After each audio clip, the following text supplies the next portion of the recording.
keempat mereka. Hasil pertandingan tersebut akan sangat menentukan bagi langkah timnas ke depannya. Bila di laga nanti, kedua tim sama-sama hanya meraih hasil imbang atau kalah, maka timnas Indonesia hanya butuh hasil imbang saat menghadapi Filipina. Namun bila salah satu tim tersebut ada yang menang, maka Asnawi Mangku Alam wajib memenangkan pertandingan Sabtu lusa. Satu lagi bakat pemain berdarah Indonesia bersinar di Eropa. Namanya Emiliano Jonathans. Penyerang berusia 20 tahun ini resmi bergabung ke klub Eredivisie Belanda, FC Utrecht. Emiliano punya peluang besar untuk menjadi pemain naturalisasi berikutnya di timnas Indonesia.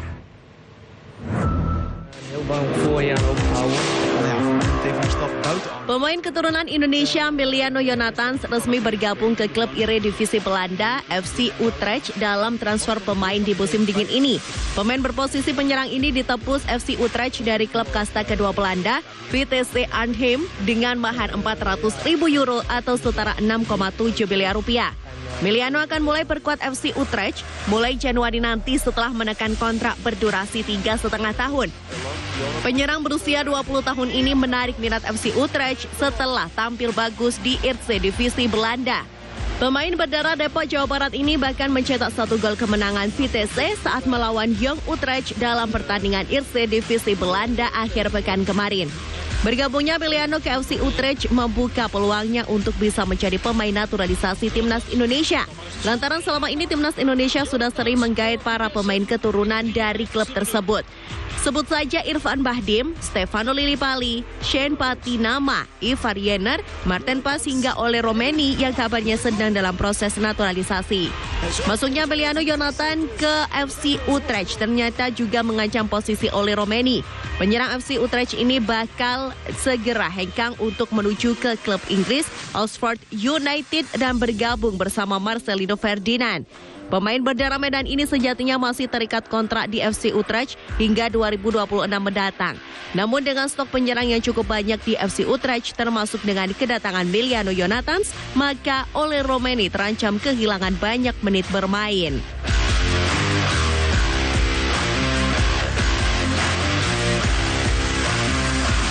Kita beralih ke markas Persebaya. Setelah absen lama akibat cedera, Muhammad Hidayat mulai mengikuti latihan bersama rekan-rekannya. Gelandang loyal Persebaya ini perlahan mulai pulih dari cedera lutut yang dialaminya.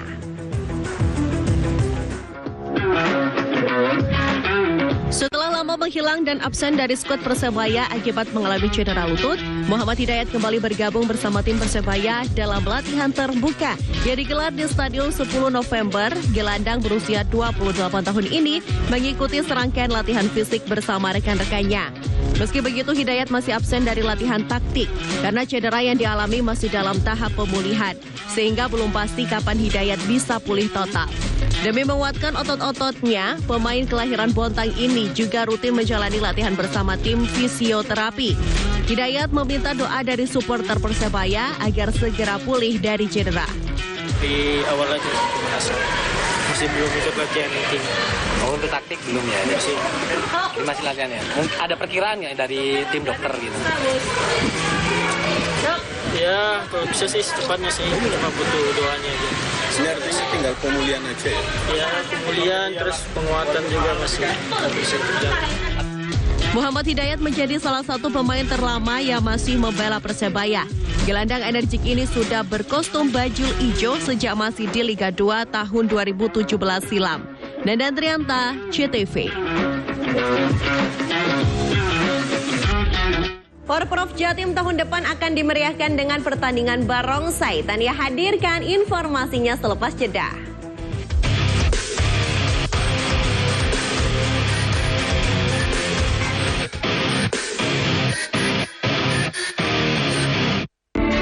Prosifa sudah terdaftar resmi di Badan POM dan memiliki sertifikat halal MUI.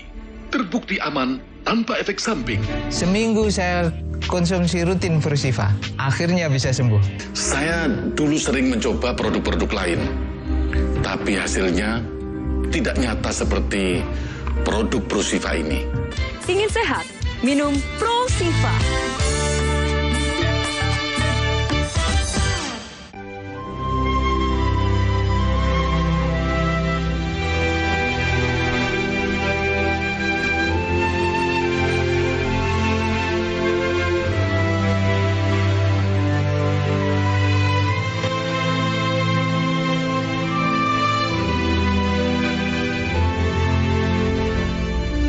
Saksikan Belajar Baik, Senin sampai Sabtu pukul 11 siang, hanya di JTV.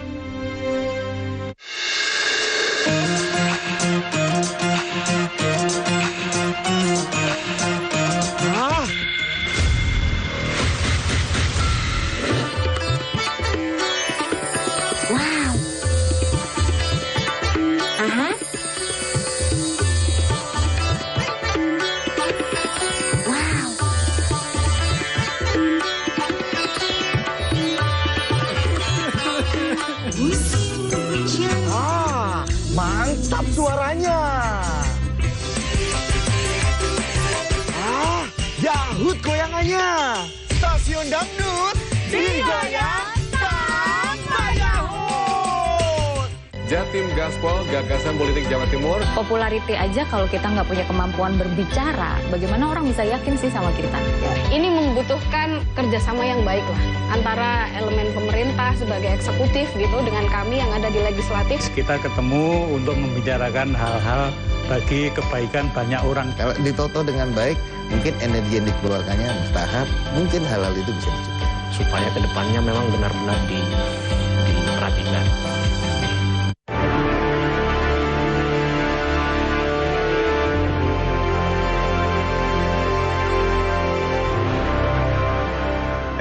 Cindy. Nomor 1, coba.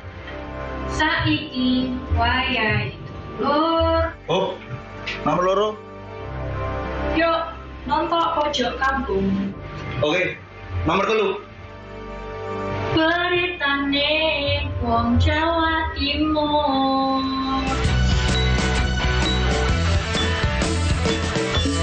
Pojok kampung.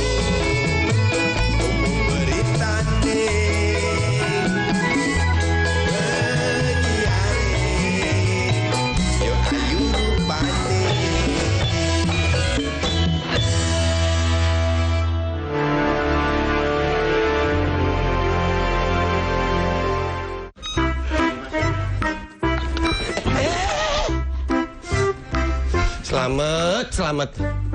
Jelas. Paketan entek. Pakei. Nyo. Ya apa sih, Ron? Aduh.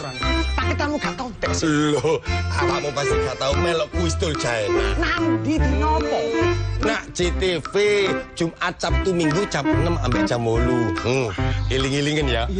Pokok setiap Jumat Sabtu Minggu jam 6 sampai jam 8 nduk kuis tul China CTV 100% Jawa Timur. Entek manek paketannya.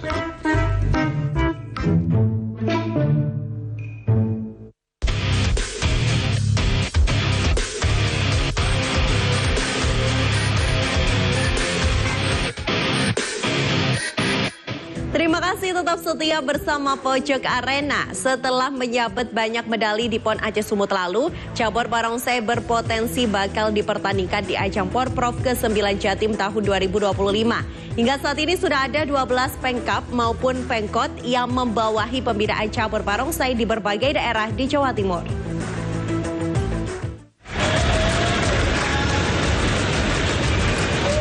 Barongsai lebih dikenal oleh masyarakat sebagai kesenian berupa tarian tradisional Tiongkok dengan menggunakan sarung yang menyerupai singa. Namun barongsai ternyata sudah dipertandingkan sebagai salah satu cabang olahraga di ajang PON Aceh Sumut September lalu. Kontingen Jawa Timur berhasil meraih 2 medali emas. Demi terus mengawal kemajuan barongsai di Jawa Timur, cabur ini juga akan dipertandingkan di ajang Pekan Olahraga Provinsi atau Porprov ke-9 Jatim yang akan digelar di Malang Raya tahun 2025. Rencananya sebanyak 14 nomor yang akan dilombakan. Jumlah ini lebih banyak dibandingkan PON Aceh Sumut lalu. Ketua KONI Jatim M. Nabil meminta KONI Kota Kabupaten untuk segera menyiapkan atletnya sehingga barongsai bisa lancar dipertandingkan. Terlebih karena Pengkot dan Pemkap Federasi Olahraga Barongsai atau FOBI sudah banyak terbentuk di Jawa Timur. Dari data yang ada, saat ini sudah ada 12 Pengkot dan Pemkap FOBI yang semuanya sudah siap menurunkan atletnya di Porprov nanti.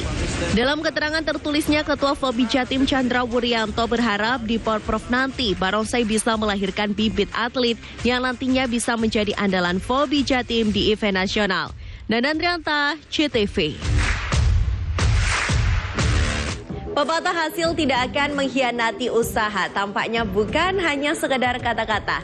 Berawal dari coba-coba ikutan nge-gym, seorang kuli bangunan asal Blitar bernama Panca Trianggono berhasil menjadi binaragawan berprestasi.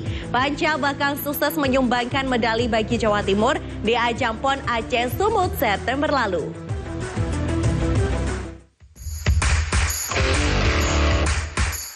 Inilah momen Panca Trianggono, binaragawan asal Blitar saat berhasil naik podium cabur binaraga PON Aceh Sumut September lalu. Dengan badannya yang kekar dan penuh otot, Panca menjadi salah satu dari 4 binaragawan penyumbang medali bagi kontingen Jawa Timur. Panca merebut medali perak dari nomor 70 kg. Namun siapa sangka di balik kesuksesan ini, di awal karirnya Panca tak pernah punya pikiran untuk menjadi seorang binaragawan. Apalagi sampai bisa mengukir prestasi. Lahir dari keluarga tak mampu yang kurang akrab dengan dunia olahraga, Panca harus bekerja sebagai kuli bangunan untuk menghidupi keluarga. Dengan pendidikannya hanya tamatan SMP, Panca tidak punya banyak pilihan pekerjaan. Sering mendapat ejekan akibat badannya yang kurus, membuat Panca tertarik dengan ajakan teman untuk mengikuti fitness di gym. Hal inilah yang kemudian memotivasi Panca untuk terus membangun tubuh hingga akhirnya tampil di ajang PON Prof Jatim 2019. Saat itu Panca langsung meraih medali emas. Saya itu dulu kan kurus tuh Mas, terus diajak teman jadi termotivasi pengen punya badan gede. Terus sama teman diajak ke gym gitu. Jadi akhirnya keterusan dan sampai jadi atlet ya? Iya, sampai sekarang. Demi mengembangkan kemampuannya, Panca mengambil program pelatihan pelatih sebagai bekal untuk profesi barunya nanti. Meski begitu, Panca tetap tak sungkan untuk menerima tawaran pekerjaan sebagai kuli bangunan sebagai tambahan pemasukan harian. Nada Andrianta, CTV.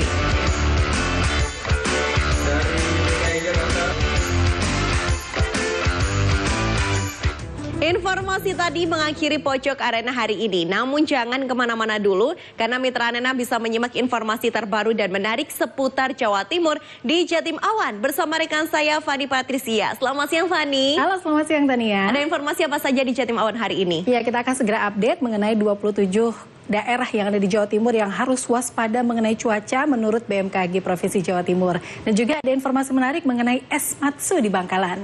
Wah, tentunya jangan sampai Mitra Arena lewatkan informasi yang ada di Jatim Awan. Kalau begitu waktunya Tania pamit undur diri, selamat beraktivitas dan junjung tinggi sportivitas, salam olahraga.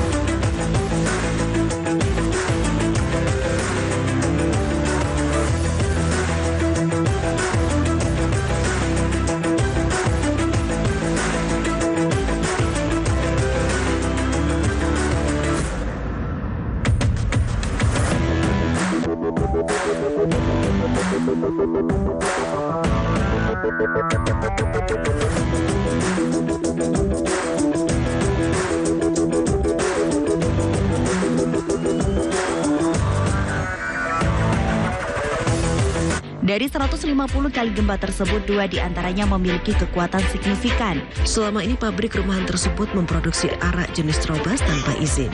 Untuk keripik singkong dan jagung ini sangat murah meriah. 5 kapal penumpang ini diberangkatkan secara bergiliran sejak pagi hingga petang. Para tersangka memalsukan beras SPHP yang dikemas menjadi beras premium. Dugaan sementara kebakaran dipicu oleh korsleting kelistrikan mobil. Saksikan Jatim Awan hanya di JTV.